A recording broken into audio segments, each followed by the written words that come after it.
Good evening, Stephen.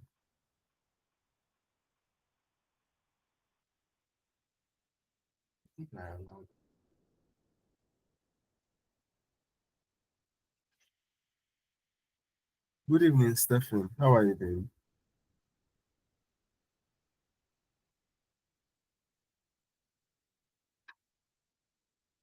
Please, can you unmute your mic and speak up?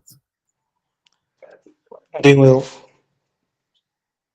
So, is this your first time joining this class, or you've joined this class before? Yes, but I've been watching the recorded sessions. Okay. That is good. Okay, we have other people inside now.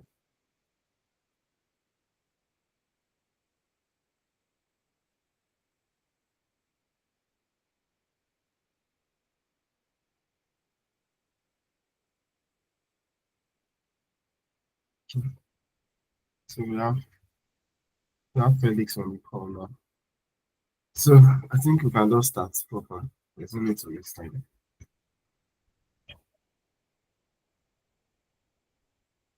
So I'm coming now. I'll be sharing my screen soon.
So I'll be sharing my screen now. So let me share my screen. Um,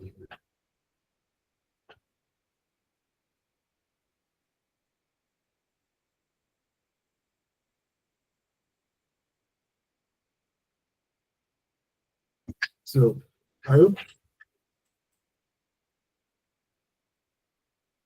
okay. So we are still in chapter 2, but we stopped at the last time we stopped at the harmonization of the accountancy and auditing profession. So today we'll be moving to professional standards. So so the overview, the section overview, we'll be looking at international standard setting process and how other standards are set. We'll be looking at the preface to international standards on policy control, auditing, review, and other assurance and auditing services. We'll also be looking at the IAS direction budget, and we'll be looking at ISC 200, which is the objectives of the various auditing and the conduct of an audit in accordance with international standards for auditing. So we'll start with the international standard setting process. So the international standards on audit, the ISAs, are set by the International Audit and Assurance Standard Board, that is IAASB, which is part of IFAC. IFAC is International Federation of Accountants. So a subcommittee of IASB is asked to write an exposure draft of the new standard. When so a subcommittee of IASB is asked to write an exposure draft of the new standard when IASB considers that one is required. So when the international accounting and when the international audit and assurance standard board means that the new standards need to be created. So a subcommittee of IASB will be asked to write an exposure draft. So this draft is then exposed to interested parties. So interested parties will now comment on the exposure draft. So we can say step one is subcommittee of IASB is asked to write an exposure draft. That is the process. Step two, it is interested parties. It is exposed to interested parties to comment on the exposure draft. So he said the interested parties include the national standard setters, such as the auditing practice in the UK and professional bodies such as ICANN. So you know ICANN is a member of IFAC, International Federation of Accountants. So that's it. So that's step two. Okay. That is step three. First step is IS is subcommittee of ISB, the right of exposure draft. So step two is the exposure draft is exposed to interested parties. Step three is those interested parties will now comment on that exposure drafts. So step four is these comments are reviewed by the IASB. Then let's say step five, the draft is amended and required. Then step six, a new ISA will be, a new international standard will be issued. So we are looking at 10 steps. So when you are like writing this in the exam, you know that you have like 10 steps. That'll be 6 steps rather. So those 6 steps will like put them in like a paragraph. Just summarize it.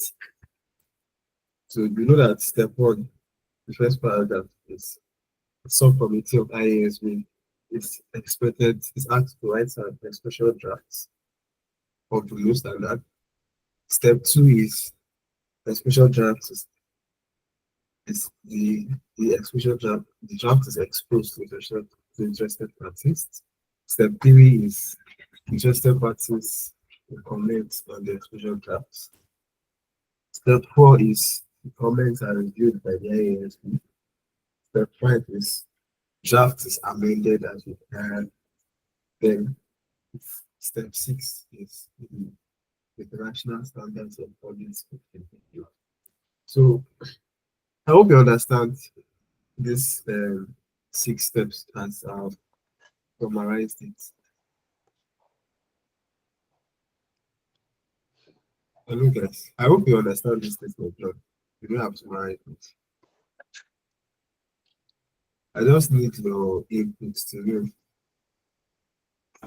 if you are following.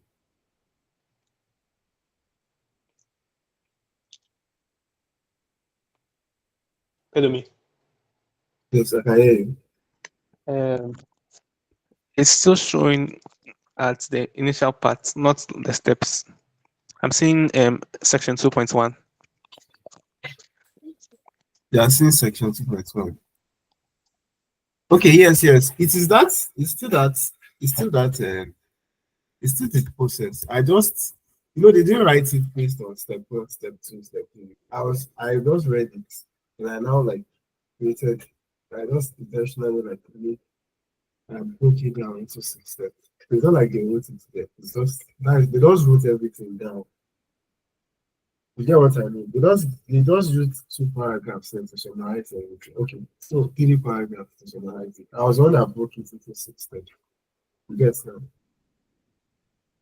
Yes, thank you. Okay. You're welcome. So the reason why I broke it into steps, it will be much more easier for you to remember later. Because if you are reading it like this, and I don't really be able to grab as well. One thing about any kind of exam is you need to be able to, especially advanced audit and assurance, your ability to be able to break it down. So that when you are writing, you know that um, you can break it down. So that the person that is writing it will understand that okay, this guy actually understands what he or she is writing. I mean, this person understands what she is writing. So, so we'll now move to the next one, which is preface to the international standards on quality control, auditing, review, and other assurance and related services. So, the IASB issues a number of other international standards. So, apart from the international standards of auditing, we also issue other forms of international standards. And these international standards are below. So, the first one here is international standards of auditing, which we already used to. It is applied in the audit of historical financial information. Then we have international standards of review engagement. So this is in the review of historical financial information. We have national standards on assurance engagements. This is the assurance engagement other than audits or reviews of historical financial information. Then we have the international standards on related services on compilation and group engagements. That's engagements to apply agreed upon procedure information and other related services engagements. Then we have the last one is international standards of policy control. That is for all the above services. So this international standards of policy control applies to everything else. Sorry. Yeah. So what I want to even say is I hope we have not forgotten because we did it in chapter 1 when we talked about the meaning of insurance, the meaning of the meaning of auditing. We talked about the detail in chapter 1. You guys should make sure you don't forget it. And what auditing means, what review, what assurance means. So moving on. So if you look at it, then it says in addition to this question, certain ISRs, ISAs, ISRSs, and ISQCs are examinable in this paper, and they are covered in later chapters. So as discussed above, the IASB's pronouncements do not override local laws or regulations. If local laws or regulations differ from or conflict with the IASB standards, then a professional accountant should not state that he has complied with the IASB standards, or else, unless he has complied with all of those relevant to the engagement. So I think that one is understandable. I hope you understand that statement. I hope you understand. I also want to ensure that I'm carrying you guys along.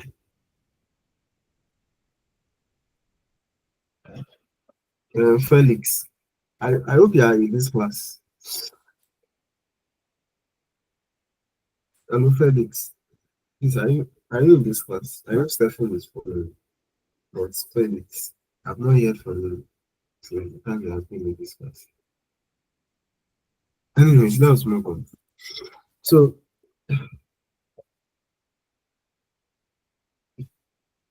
oh, so, so on the international standards on auditing, the international standards of auditing are written in the context of an audit of financial statements by an independent auditor. You know what audit is? Audit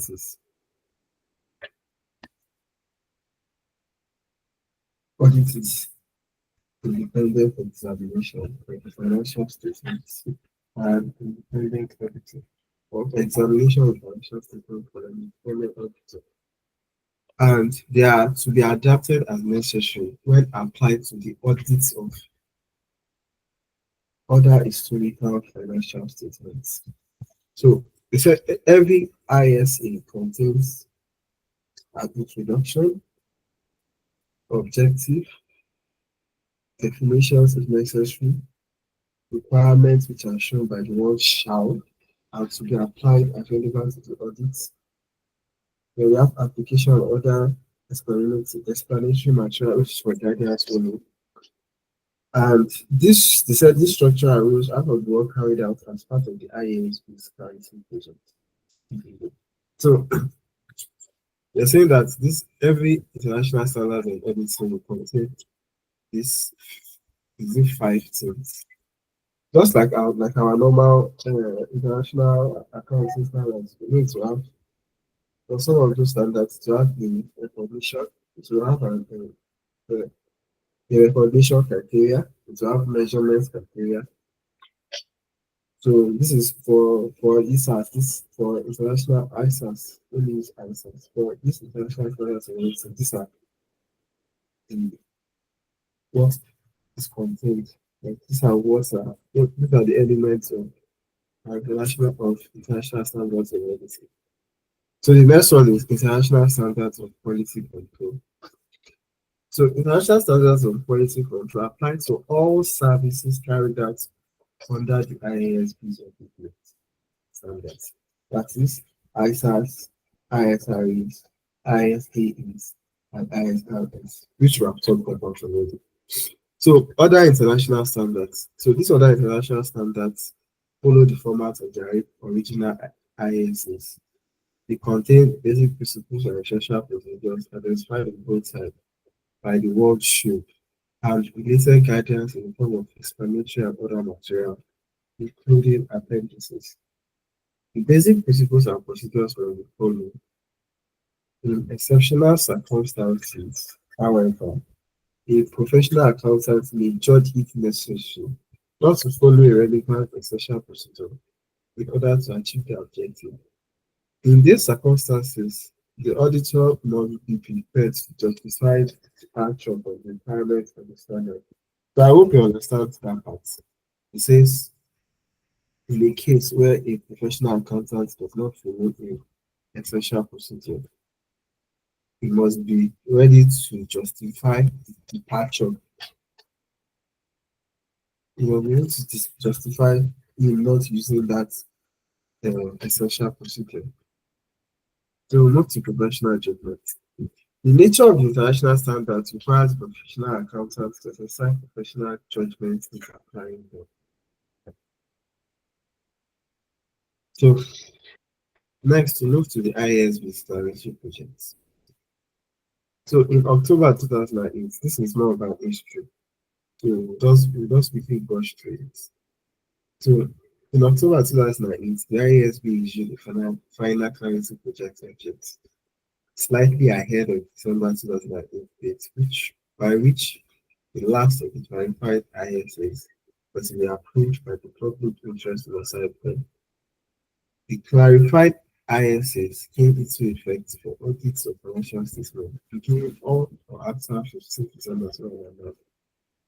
Anyways, key points of this updates, which gives some background to the project, are as follows. The Clarity Project was IASB's 18th-month program to comprehensively review all of its ISAs and ISQs to improve their clarity and therefore the consistency of the application. We have 36 clarified ISAs were issued along with a clarified ISQs. There is 16 of the ISAs were substantially revised as well as drafted, and one new ISA, ISA 265, was issued. The other 19 ISAs were drafted for both revised. All the clarified ISAs contain improvements, including identifying the overall objectives of the auditor for information of objects in accordance with ISAs, setting an objective in each ISA, establishing an obligation on the auditor in relation to these objectives, clarifying the obligations imposed on auditor by the requirements of the ISAs, and the language used, using shall instead of should, and eliminating ambiguity about requirements which an auditor needs to include. The ISAs have a new structure with introductory material, objectives, definitions, requirements, and application and other explanatory material presented in separate sections thereafter. I could have skipped all these parts, but it's like an exam, so I just decided to ask and that's why I don't want to skip everything. So the summary of the main changes in the new international standards for audit. So they said the summary covers only those ISAs which are redrafted and revised, not those that were redrafted only. The summary does not claim to be a comprehensive analysis of all, please note that part, of all the changes, but lists that those changes are expected to impact on required audit procedures. So now moving to ISA 200. What is ISA 200? It says ISA 200 is overall objectives of the independent auditor. Overall objectives of the independent auditor are the conduct of an audit in accordance with the international standards of auditing. So ISA 200 has been revised to one, set out the overall objectives of the independent auditor, explain the nature and scope of an audit design, explain the nature and scope of an audit designed to enable the auditor to meet those objectives. It also explains the scope, authority, and structure of the ISA and includes general responsibilities of the independent auditor applicable to all audits, including the obligation to comply with international standards of auditing. New requirements make it clear that the auditor uses the objectives in order it serves to decide whether additional audit procedures are needed beyond those required by the ISAs and evaluate whether sufficient adequate evidence can be obtained. The ISA 200 also includes material explaining important concepts related to an audit, such as management responsibilities, professional skepticism, professional judgments, and the areas limitations of an audit. So I want to ask you, Stephen, let me back. Felix, are you still on this call? Felix, continue with me. Felix, with me, are you still on this call? Yes, Okay. I'm with you. I'm with you. Okay, good. Please, I want you to explain professional skepticism. What do you understand by professional skepticism?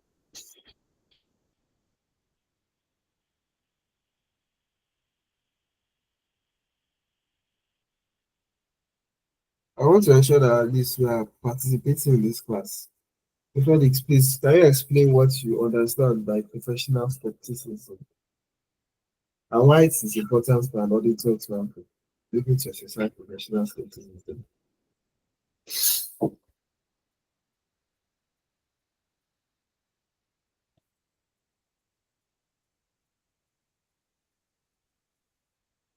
Felix, you said that you are with us, but now we are asking you questions, we are not replying.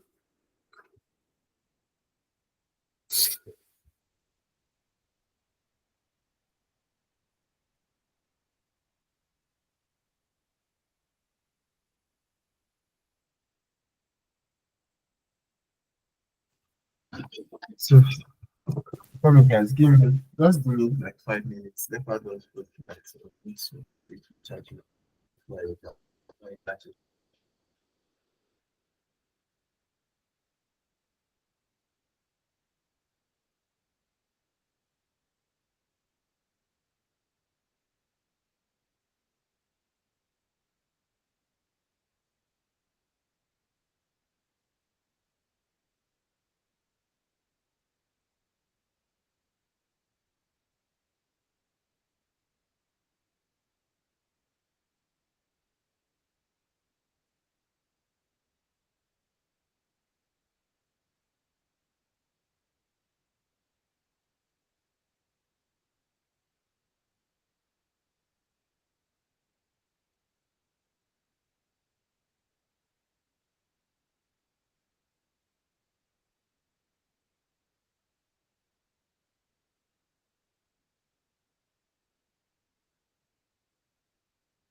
So I'll be able to change. So Stephen, since Felix seems not to be in class, please I would have to direct the question to you. Okay. So So skepticism. The professional accountant or auditor shouldn't take everything at face value. We should understand why um, the information which was given to him is in that way, and then if he has to dig deeper to find why it was presented in that way or it has those values, he must do that. But any information which is given to him, he should not believe it immediately. thank, thank you so much. Um, Professional skepticism simply means the ability of an auditor to have a questioning mind, like a questioning mind, and say, why is this like this? Why is this presented this way? Why is this like that? Not just accepting everything the way it is just present. So thank you for that. So moving on. So moving on. Look at ISA 210. Please, all these ISAs. What I did when I was preparing for my exams was all these international standards and everything. I had it like probably read part of the book, or probably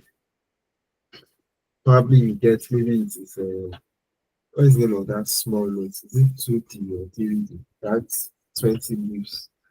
I took all those standards. They are not that much actually. These are ISS compared to your IFRS. Same way I did for when I was writing corporate reporting.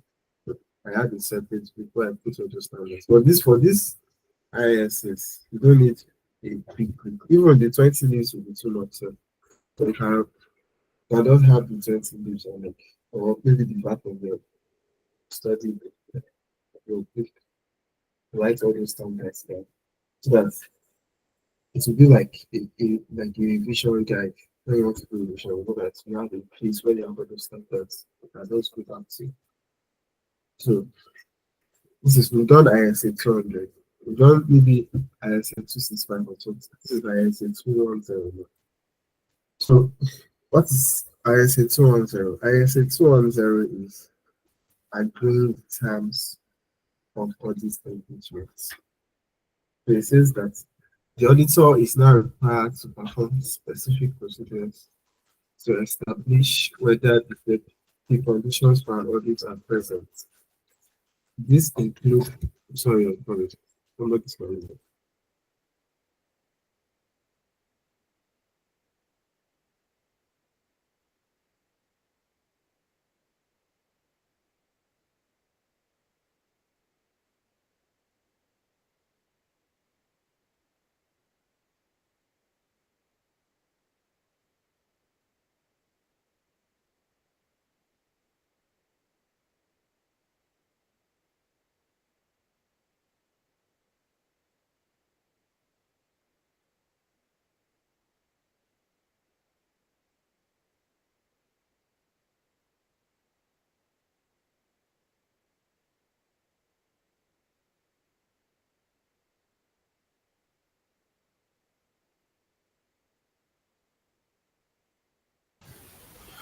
Sorry about that interruption.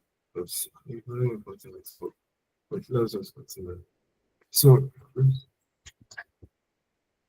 so you can see that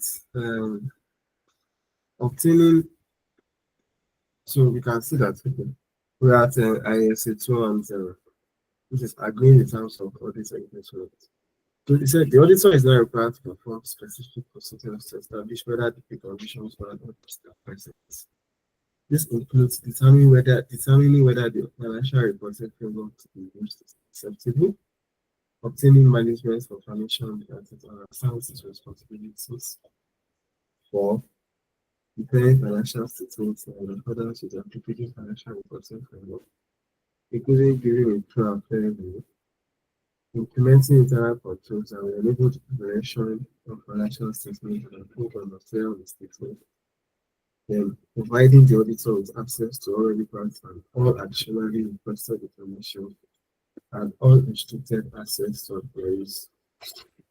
The revised ISA 580 written representations requires the auditor to obtain representations from management in respect of those responsibilities.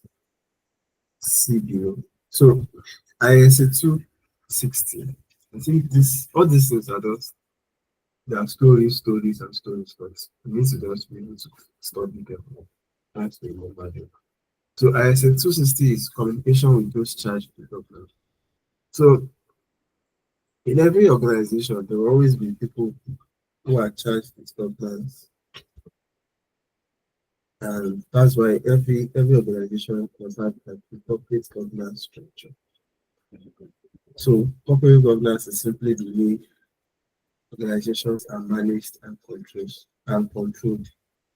So the revisions to ISA 260 were intended to reflect significant developments to regulatory and auditing standards in several jurisdictions and shifts in the expectations of those charged with governance and other stakeholders. Additional requirements include explaining why significant accounting practices which are acceptable under the applicable financial reporting framework are not the most appropriate in the circumstances. Then documenting matters communicated orally, then communicating any significant difficulties encountered during the audit, then communicating any significant matters arising from the audit that were discussed or subject to correspondence with management. In this part as explanatory, like as explanatory as possible. So I accept to but any for Stephen or Felix, anything you don't understand, just tell me so I can explain. I'm just reading it first. Okay. Okay. So ISA 265. ISA 265 is communicating deficiencies in internal control to those charged with governance and management. This is a new ISA which is intended to improve the auditor's communication of deficiencies in internal control identified by the term deficiency in internal control is defined. The term deficiency in internal control is defined. So requirements include determining whether identified deficiencies constitute significant deficiencies. I'm coming. Please give me a minute.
So um that was just continue. So we have ISA 320, that is materiality in planning and performing an audit.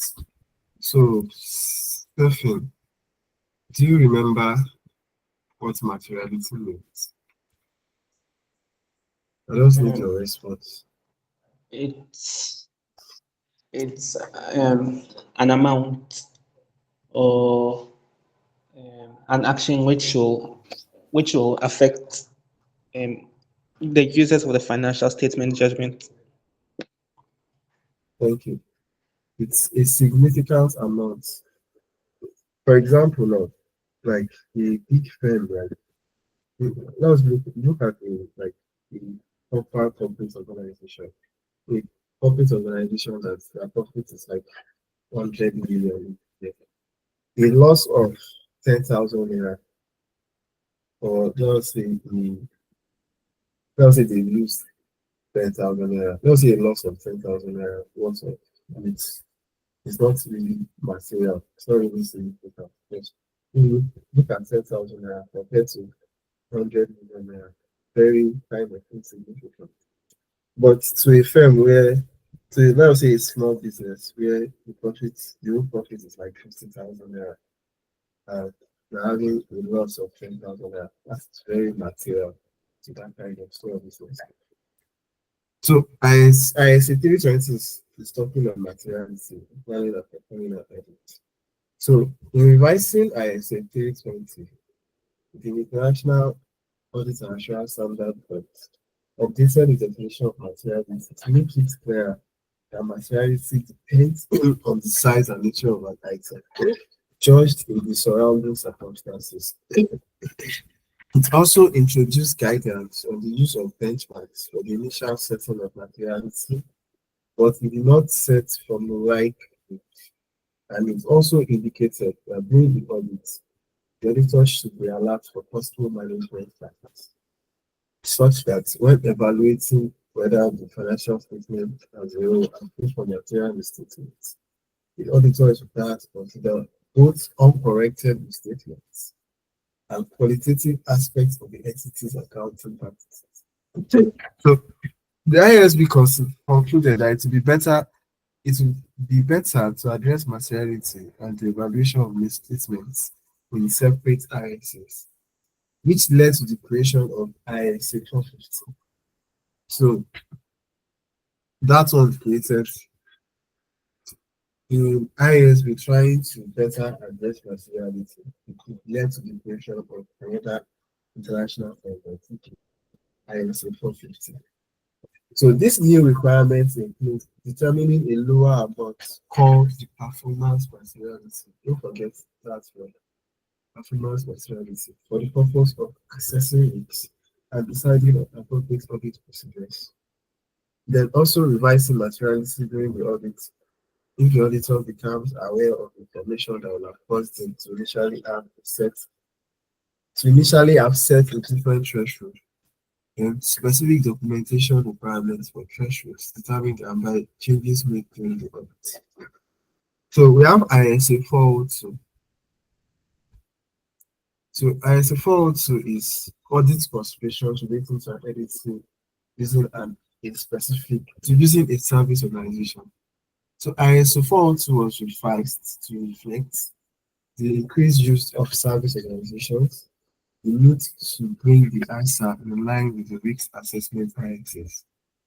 So requirements include specifying matters to be included with the auditor's understanding of how the entity uses the services of the service organization, where the auditor has concluded that controls at the service organization operate effectively, specifying procedures to be performed in testing the operating effectiveness of controls, including obtaining a Type 2 report, testing controls at the service organization, using another auditor to test controls at the service organization.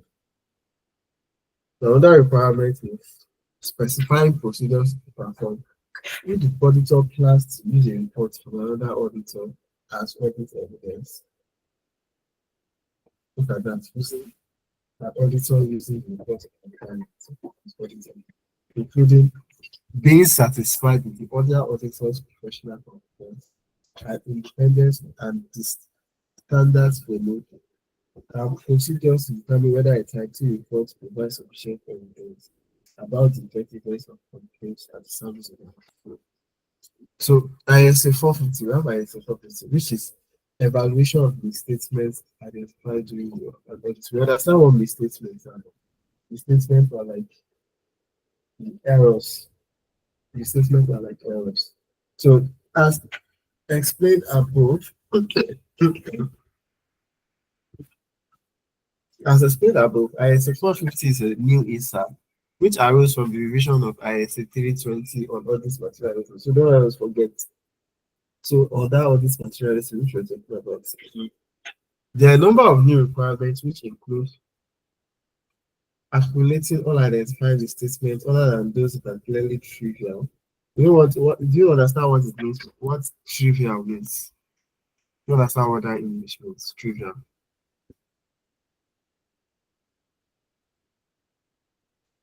Hello, Stephen. Do you understand what trivial means? When this is something is trivial. Yeah, just giving a thumbs up. Oh. I think you should explain what trivial, what you think trivial means. Okay, so it's not important relatively. Okay, thank you. Not something that is not unimportant. So, prior to evaluating the effect of uncorrected misstatements, we are assessing materiality, then determining whether uncorrected misstatements are material, considering their nature as well as their size, then documenting the amount below which misstatements will be regarded as trivial, then all misstatements accumulated during the audit, whether they have been corrected. Then the auditor's conclusion as to whether uncorrected misstatements are material, individual, or in aggregate, and the basis for that conclusion. So we have ISA 505. So ISA 505 is external confirmations. Please, all these ISAs, please take them when you are studying. Please just have a list, just writing them and understand them properly. So the revision of ISA 505 was a response to concerns that requirements in this area need to be more rigorous compared to the previous version of ISA 505 that are more there are more detailed requirements in relation to maintaining control over the confirmation requests, obtaining further evidence to resolve doubts over the reliability of responses, then conditions which will be present if negative confirmations are to be used. Then we move to INC 540. So INC 540 is auditing accounting estimates, including fair value accounting estimates and related disclosures. So, Stephen, just trying to bring out the knowledge of uh, corporate reporting or financial report. What do you understand by fair value? Um, in an in an arm's length transaction, what knowledgeable and willing parties will exchange exchange a good or service for? Thank you. So, in an arm's length transaction, the price that will be set or the price that will be agreed between both parties in that transaction, in an arm's length transaction, is that arm's length. Well, that arm's length that I'm so happy that you said that arm's length. So so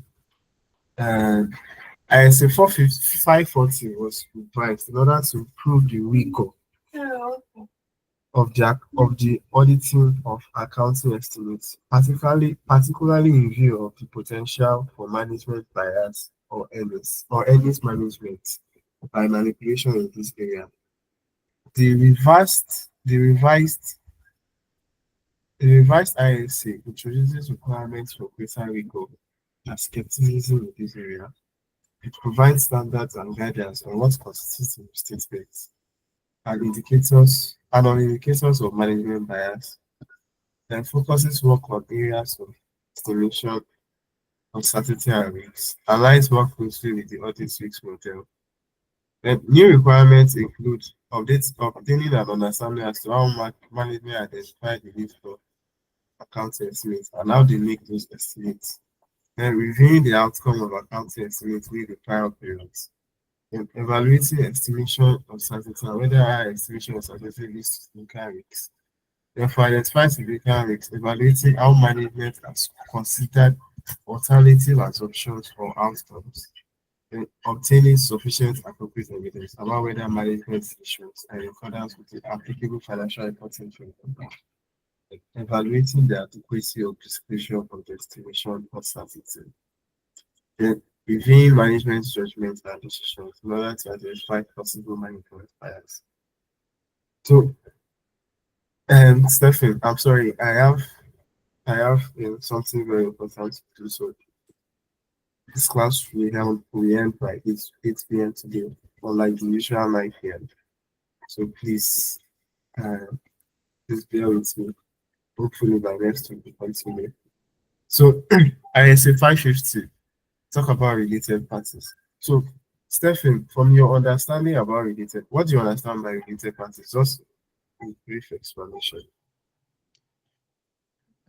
Someone who has or can significantly influence the professional accountant, like friends, family, maybe he has a relationship with another person. Perfect. Perfect. So I will just give you one example because I like when classes are very, I'll try to relate it. So there's this report I prepared at work. They call it anticipatory approval report. It's a report that we prepared to CBN because I work in the bank. So there's this part. So there's this part. So normally on that report, what that anticipatory approval report is like a report that we prepare. Like there are different committees because I work in credit department in the bank. There are different committees. We have board credit committee, we have executive credit committee. Like those are the level of approval. So then we have board chairman that can like give approval to a what they call it to credit.